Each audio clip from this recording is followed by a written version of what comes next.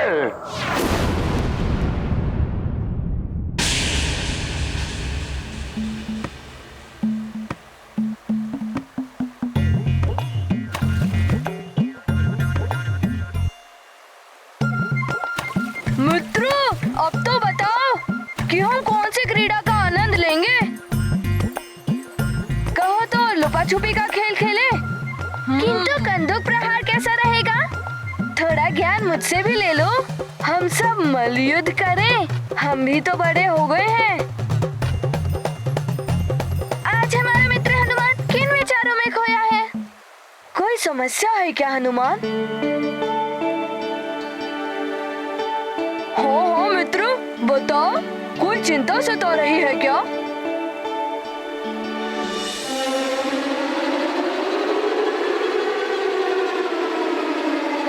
हनुमान, थोड़ा ज्ञान मुझसे भी ले लो, मित्र बड़े ही काम आते हैं। जो बात तुम किसी अन्य से नहीं कह सकते, वो अपने मित्रों से तो कह ही सकते हो।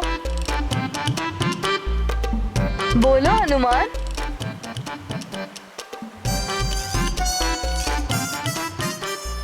यदि हल होता तो मैं अब तक इस समस्या का निदान कर ही लेता। तुमने तो ना जाने कितनी समस्याओं को हल किया है। हो सकता है हम सब भी मिलकर तुम्हारी समस्या का हल निकाल लें। नील जैसा ज्ञानी महाराज जो है हमारे पास।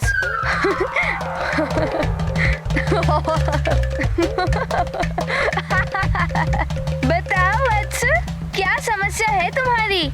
हर समस्या का निदान है नील बाबा के पास।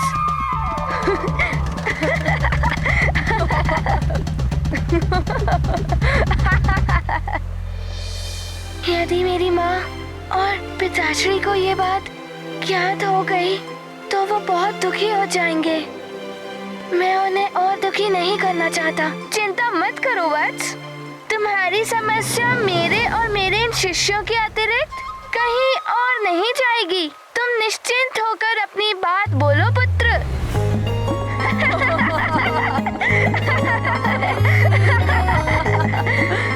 ज्ञानी बाबा, मेरी समस्या ये है कि मुझे दो स्वप्न आते हैं।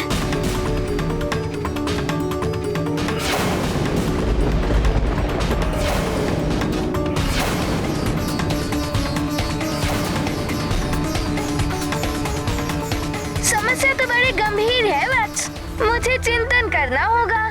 तो आइए ज्ञानी बाबा, विराजिए।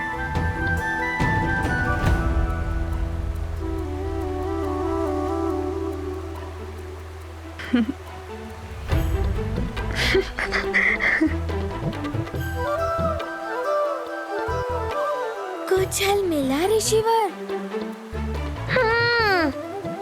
नील बाबा के पास सभी समस्याओं का हल है और वो है ऋषिवर मतंग।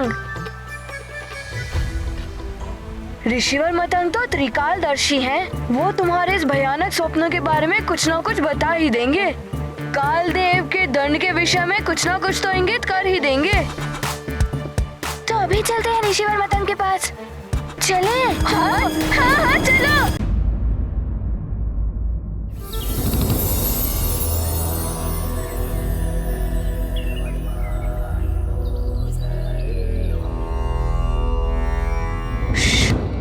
शांत, किंतु ऋषिवर मतंग ध्यान मग्न है, उनका ध्यान भंग नहीं होना चाहिए। कालदेव ना जाने क्या दंड देंगे। मेरे स्वप्न का क्या अर्थ है? कहीं मेरे परिजनों पर तो कोई संकट नहीं है? मेरी दुविधा दूर कर दे ऋषिवर तो उचित है।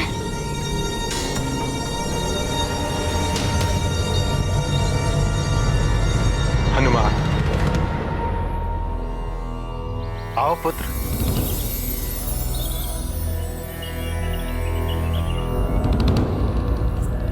प्रणाम ऋषिवर। प्रणाम ऋषिवर। कल्याण हो पुत्र। ऋषिवर, वो हम काले देव क्या दंड देंगे? दो स्वप्न का क्या प्रभाव होगा, यही सोचकर चिंतित होना हनुमान। इन्हें तो सब ज्ञात है। ऋषिवर मतंग अवश्य हनुमान की दुविधा मिटा देंगे।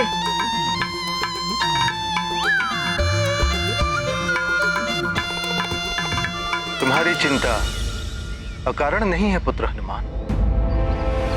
स्वप्न कभी कभी भविष्य का दर्पण होता है। तुम्हारा स्वप्न भविष्य में आने वाले संकट का संकेत है पुत्र।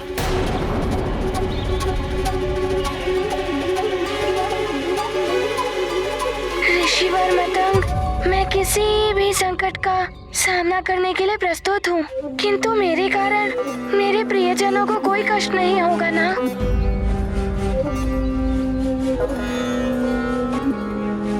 ऋषिवर मतंग, आपका मोह मेरी और चिंता बढ़ा रहा है। बताइए ना, क्या छुपा हुआ है भविष्य के गर्भ में?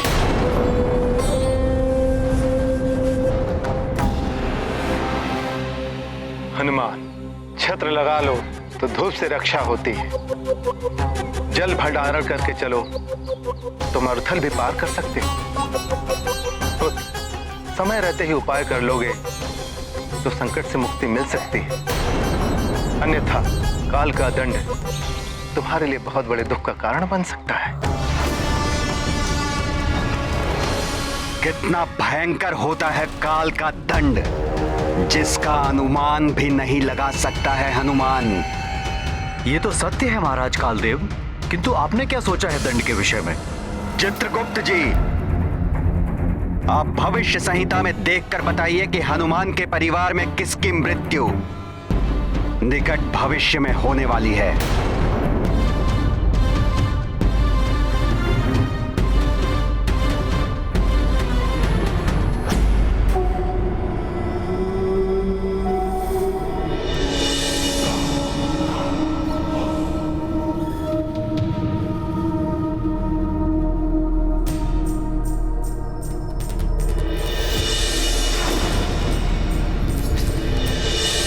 ऋषिवर, आपको तो सब ज्ञात है, तो आप ही कोई उपाय बताइए। मेरी सहायता कीजिए ऋषिवर मतंग। मैं कोई भी उपाय करने को प्रस्तुत हूँ। उपाय मात्र एक है,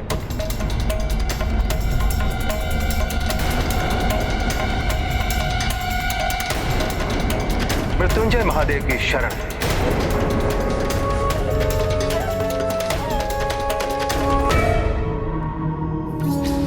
भले ही हनुमान किसी के भी शरण में चला जाए, किसी की सहायता प्राप्त करने का प्रयास करे, किंतु काल के दंड से कोई भी नहीं बचा पाएगा उसे। नियम है तो यम है, अड़िग है यम का नियम। बताइए चित्रगुप्त जी, किसके जीवन का अंत निकट है हनुमान के परिवार में? ये देखिए, सुमेरु के राज परिवार में किसी भी सदस्य की आयु निकट भविष्य में पूर्ण नहीं हो रही है। प्रभु, अभी किसी की मृत्यु का योग नहीं है हनुमान के परिवार में। नहीं,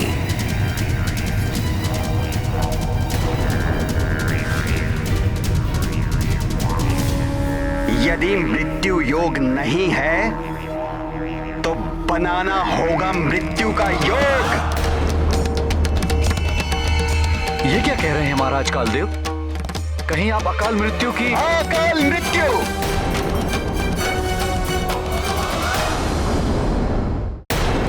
समस्त जीवधारा काल के हाथ की कठपुतलियां हैं। जैसे काल चलेगा वैसे ही उन्हें चलना होता है। किसी की आयु भले ही पूर्ण ना हुई हो, अकाल मृत्यु के द्वारा किसी की भी जीवन लीला समाप्त करने का अधिकार है कालदेव के पास। मृत्युंजय महादेव। हाँ हनुमान, मृत्युंजय महादेव मृत्यु जैसे महासंकट से मुक्ति दिला देते, वही तुम्हें भी संकट से उबार सकते हैं पुत्र। ऋषिवर, क्या मेरे परिवार पे कोई बड़ा संकट आने वाला है? मृत्यु होगी, अकाल मृत्यु।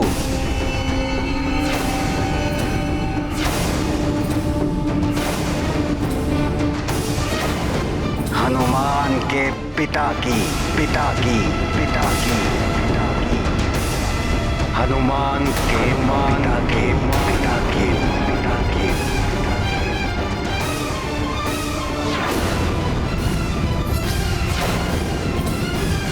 हाँ हनुमान,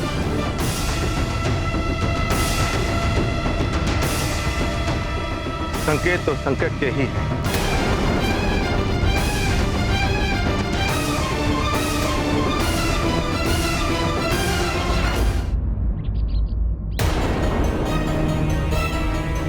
किंतु मेरे परिवार पर से किस पर संकट आने वाला है ऋषिवर? बताइए ना ऋषिवर। संकट किस पर होगा, यह सोचने के स्थान पर तुम्हें यह सोचना चाहिए इस संकट के अंत का उपाय क्या है। हनुमान, इस जम्बू द्वीप में स्थित भारतवर्ष की भूमि पर अनेक ऐसे देवस्थान हैं जो तीर्थों के रूप में स्थित हैं, जिनके पूर्ण प्रताप से बड़ी बड़ी आदि व्याधियां ही नहीं, आसन्न मृत्यु भी टल जाती है। ऐसा ही एक तीर्थ स्थल है ब्रह्मंडू तीर्थ, जहां मृत्युंजय महादेव ज्योतिर्लिंग के रूप में साक्षात वास करते हैं। वहां सब परिवार जाकर उनके दर्शन एवं पूजन करने से तुम्हारे परिवार पर आया हुआ यह संकट टल सकता है पुत्र। अच्छा, तो ऐसा प्रताप है उस ज्योतिर्लिंग के दर्शन और पूजन में? हाँ हनुमान, असाध्य रोग, आदि व्याधि, अकाल मृत्यु, हर प्रकार के संकट हर लेते हैं मृत्युंजय महादेव। अच्छा, मृत्युंजय महादेव कैलाशवासी महादेव से भिन्न है तो वही महादेव पुत्र, किंतु कैलाश धाम हर भक्त तो नहीं जा सकता ना पुत्र। इसलिए उस स्थान पर महादेव अपनी सभी शक्तियों के साथ ज्योतिर्लिंग के रूप में स्थित है। इसी प्रकार अनेक देवी देवता विभिन्न स्थानों पर किसी न किसी लीला के द्वारा अपने अपने अंश के रूप में भक्तों के कल्याण के लिए स्थित हुए। तो क्या उस स्थान पर भी भगवान शिव जी की लीला हुई थी?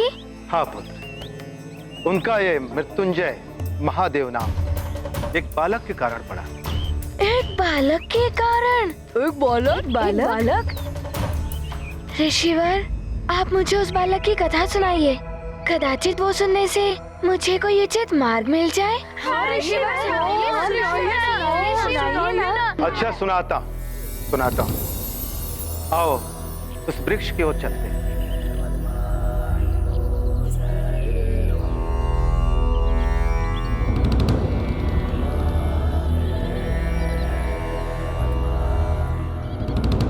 बालक, आदि काल में एक बहुत बड़े तेजस्वी ऋषि थे, मृकंडू। उनकी कोई संतान नहीं। एक समय की बात है, जब वे अपनी कुटिया के प्रांगण में ध्यान लगाए हुए बैठे थे, तो उनकी पत्नी मरुदमती पौधों को जल दे रही। जहां ऋषि पत्नी पौधों को पानी दे रही थी, वहीं कुछ बालक क्रीड़ा कर रहे थे, जिन्हें देखकर ऋषि पत्नी को अपनी संतानहीनता का दुख होने लगा। अरे यहाँ दो।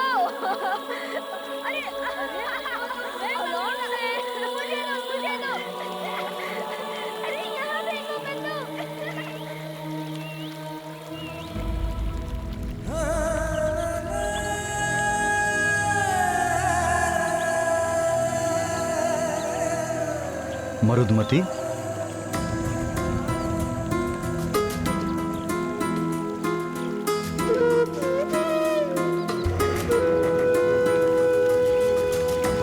मरुदमती, क्या हुआ प्रिय? ये जल तो यूं ही व्यर्थ में बह रहा है।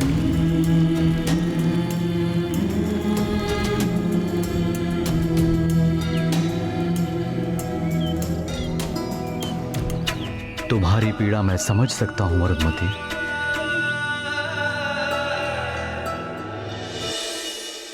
हे प्रभु, उस व्यर्थ बहते हुए जल की भांति ही मेरा जीवन भी व्यर्थ ही निकला जा रहा है। हे देवेश्वर, व्यर्थ होता है वो पौधा जिसमें पुष्प ना खिले। कोई मोल नहीं ऐसे वृक्ष का जिसमें फल ना लगे। क्यों दिया आपने मुझे ऐसा व्यर्थ जीवन प्रभु? से तो अच्छा होता कि आपने मुझे ये जीवन ही नहीं दिया होता।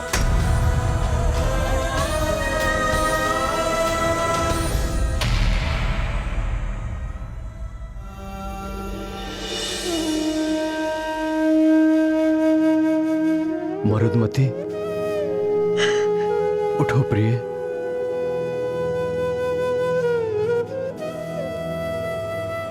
मरुदमती, दुखी मत हो प्रिय। देखना, उन क्रीड़ा कर रहे बालकों की भांति एक दिन हमारा भी बालक होगा, जो तुम्हारे सोने आंचल को अपनी किलकारियों से भर देगा। कैसे होगा? कब होगा स्वामी? इतने वर्ष व्यतीत हो गए यही सुनते सुनते। अब तो आयु भी पार हो चली है। प्रिय, तुम देखना, ये महादेव ही हमारी बिगड़ी बनाएंगे। यदि ये चाहें तो मरुथल से भी जल निकाल दें, चट्टानों में भी पुष्प खिला दें। मुझे महादेव पर पूरा भरोसा है, और तुमने भी तो पूर्ण श्रद्धा और भक्ति से इनकी पूजा की है। अब मैं इनकी प्रसन्नता के लिए घोर तप करूंगा।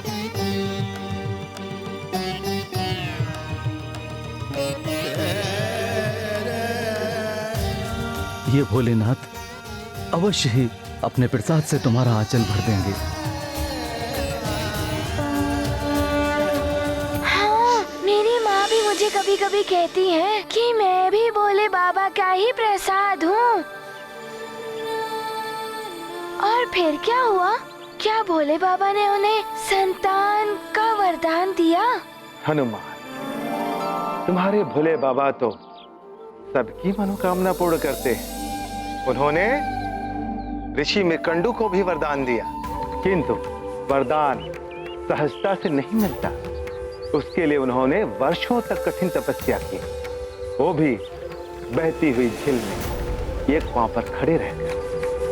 एक पांव पर? हाँ, वर्षा, धूप, शीत, कुछ भी हो, उनकी तपस्या अनवरत चलती रही।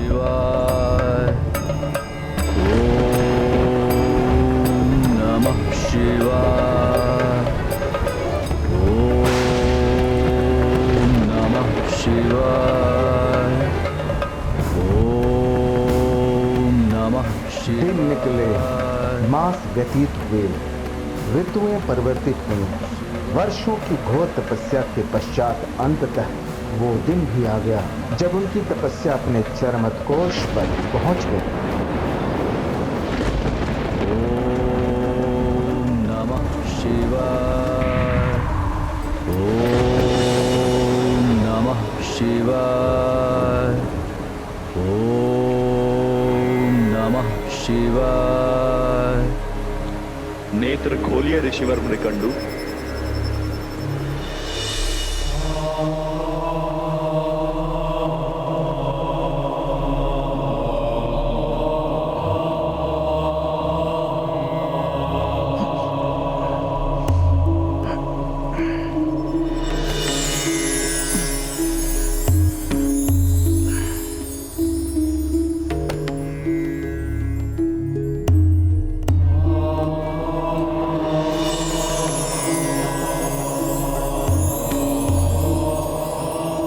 हे प्रभु भोलेनाथ, हे शिव शंकर, आज आपने सुन ही ली इस दीन की पुकार। प्रभु आपकी जय जयकार हो, आपकी जय जयकार हो दीनानाथ, आपकी जय जयकार हो। ऋषिवर मृकंडू, आपकी तपस्या सफल हुई। कहिए, क्या अभिलाषा है? हे देवेश्वर, आप तो अंतर्यामी हैं प्रभु, आप तो सबके हृदय में वास करते हैं, आपसे कुछ भी नहीं छिपा है प्रभु। किंतु इच्छित वर तो आपको प्रकट करना ही होगा ऋषिवर। हे प्रभु, ना तो मुझे धन संपदा की इच्छा है और ना ही राजपाट की अभिलाषा। मात्र एक संतान का वरदान दे दीजिए प्रभु। ऋषिवर मृकंडू, आप संसार का कोई भी अन्य सुख मांग लीजिए, आपको प्राप्त हो जाएगा। किंतु आपके भाग्य में संतान का सुख नहीं है।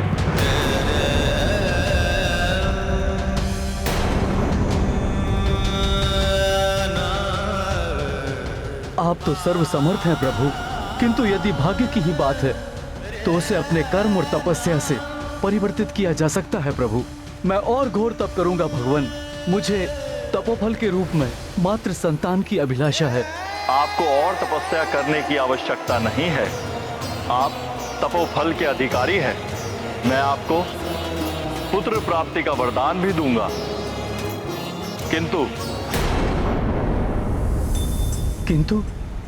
किंतु क्या प्रभु? ऋषिवर, आपको दीर्घायु पुत्र एवं तेजस्वी पुत्र में से एक विकल्प का चुनाव करना होगा। दीर्घायु पुत्र चुनेंगे तो वो कदाचित तेजहीन हो, दुर्बल हो। तेजस्वी पुत्र चुनेंगे तो उसकी आयु कम होगी। अच्छा, फिर क्या चुना ऋषिवर मृकंडू ने? दीर्घायु पुत्र या तेजस्वी पुत्र? अच्छा, तुम सब बताओ, उन्होंने क्या चुना होगा? तेजस्वी पुत्र जो विद्वान और अपने कर्मों से अपनी एवं अपने कुल की कीर्ति को बढ़ाए, जिस पर माता पिता को गर्व हो, या दीर्घायु पुत्र जो बहुत लंबे समय तक जीवित तो रहे किंतु अयोग्य हो, दुर्बल हो? मैं बताता हूँ ऋषिवर, हर माता पिता अपने पुत्र को चिरंजीवी भवः का आशीर्वाद देते हैं। इसलिए उसने मुकंडू ऋषि ने उन्हें दीर्घायु पुत्र का ही आशीर्वाद दिया होगा। आशीर्वाद देते हैं। तुम क्या सोच रहे हो हनुमान? मेरी माँ ने मुझे सदैव सीख दी है कि सत्कर्म और सद्गुणों से बड़ा और कुछ नहीं होता है। अपनी तेज और अपनी ऊर्जा से सबकी सहायता करो। मेरे पिताश्री ने भी मुझे सीख दी है कि भले ही पुष्प केवल एक दिन के लिए ही खिलता हो, किंतु वो अपनी सुगंध से सबको आनंदित कर देता है। अतः मुझे प्रतीत होता है कि स्वयं मृकंडू जी ने अवश्य तेजस्वी पुत्र की ही कामना की होगी। हनुमान, तुम्हारा कथन सत्य है। ऋषि मृकंडू ने भी गहरे विचार और मंथन के पश्चात यही विकल्प चुना था। प्रभु, तेजस्विता की आयु अनंत होती है। पुत्र यदि तेजस्वी होगा तो अल्प जीवन में ही उन्नति के चरम को स्पर्श कर लेगा। अपनी कीर्ति से जगत के लिए स्मरणीय बन जाएगा। प्रभु, दीर्घायु पुत्र यदि तेजहीन है तो उसका जीवन व्यर्थ है। प्रभु, उसके जीवन काल में ही जगत उसे विस्मृत कर देगा। हे प्रभु, मुझे तेजस्वी पुत्र की ही कामना है। तथास्तु। हाँ, तेजस्विता ही सार्थक होती है। मैं भी अपने माता पिता का तेजस्वी पुत्र बनूंगा। मैं भी बनूंगा, मैं भी बनूंगा, मैं भी बनूंगा। तुम सब अपने माता पिता के तेजस्वी पुत्र बनना, किंतु पहले पूरी कथा तो सुन लो मित्रों।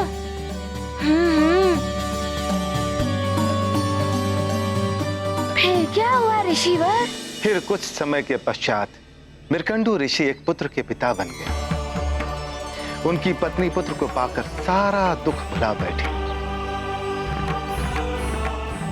बड़े प्रेम से उन्होंने अपने पुत्र का नाम रखा मार्कंडेय। मार्कंडेय? हाँ, तेजस्वी पुत्र मार्कंडेय, जिसकी कुंडली बनाने के लिए स्वयं देवर्षि नारद पधारे थे।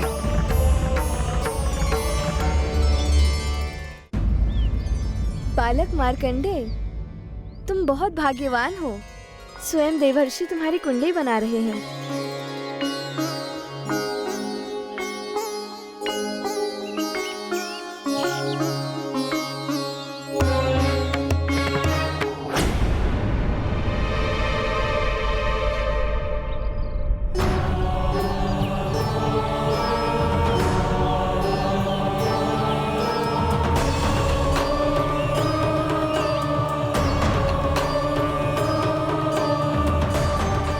ये हो गए शिशु के गृह गोचर। नारायण नारायण।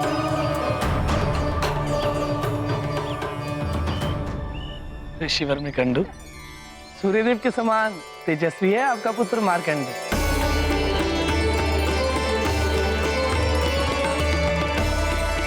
कार्तिक मुनियों की भांति ही विद्वान होगा ही। हाँ देवर्षि, इसका चौड़ा ललाट, इसकी उभरी हुई ये नासिका इसके तेजस्वी होने का प्रमाण है। ईश्वर इसे दीर्घायु प्रदान करे।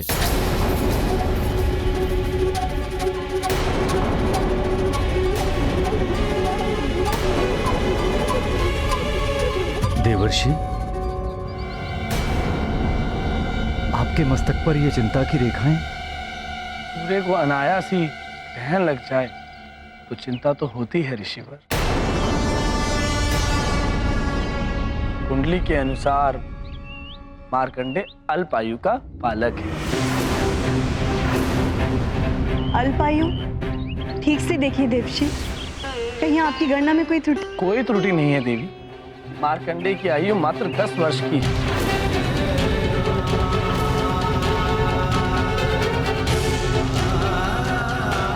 नहीं, महादेव ने स्वयं मुझे मात्र का सुख प्रदान किया है। वो इतने शीघ्र मेरा आचरण सुना नहीं कर सकते। मेरे प्रभु इतने निष्ठुर नहीं हो सकते। महादेव इतने निष्ठुर नहीं है मरुदमती। हमारे भाग्य में तो संतान का सुख था ही नहीं। वो तो ईश्वर की कृपा है जो हमें ये आशीर्वाद प्रदान हुआ। किंतु क्या स्वामी? महादेव ने मुझसे कहा था, दीर्घायु अथवा तेजस्वी पुत्र में से मुझे किसी एक को चुनना होगा, और मैंने तेजस्वी पुत्र को चुना।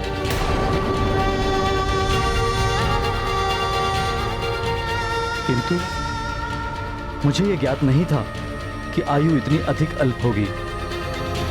मात्र 10 वर्ष। मात्र 10 वर्ष? एक एक दिन गिनते हुए बिताने होंगे ये 10 वर्ष। मात्र के सुख के साथ हर क्षण अपने पुत्र से बिछड़ने का आभास।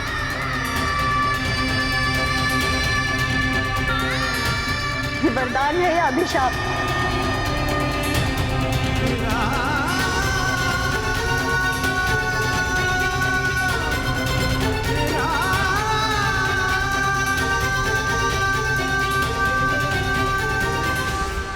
ये कैसा वरदान हुआ ऋषिवर?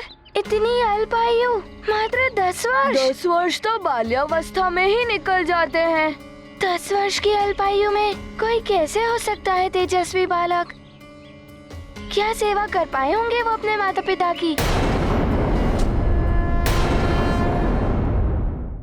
बालकों, मार्कंडेय वास्तव में ही बहुत तेजस्वी बालक था। 3 से 5 वर्ष की आयु में उसने अपने पिता से समस्त वेद पुराणों का ज्ञान प्राप्त कर लिया था।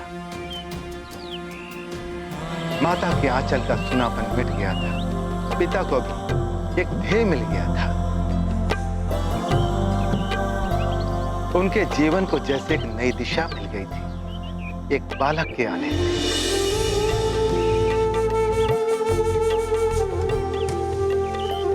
एक और मार्कंडेय का ज्ञान दिन प्रतिदिन बढ़ता जा रहा था, तो वहीं दूसरी ओर उनकी माता मरुदमती की ममता भी पुत्र के लिए बढ़ती जा रही थी।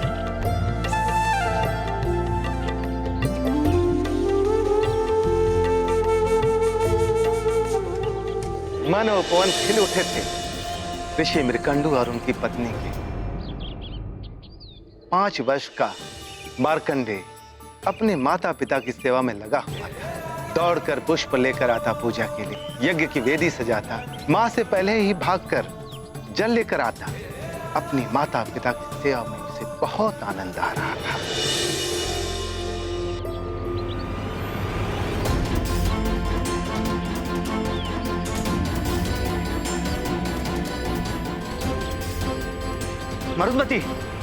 मरुदमती शीघ्र बाहर आइए।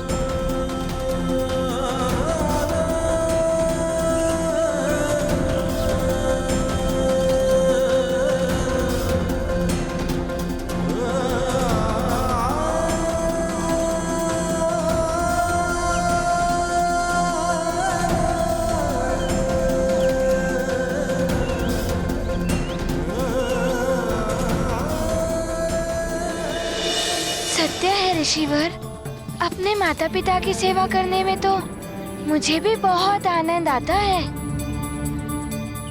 हाँ ऋषिवर, फिर क्या किया उन्होंने? किंतु अब मार्कंडे जी के पास तो केवल 5 वर्ष बचे थे ऋषिवर, फिर क्या हुआ?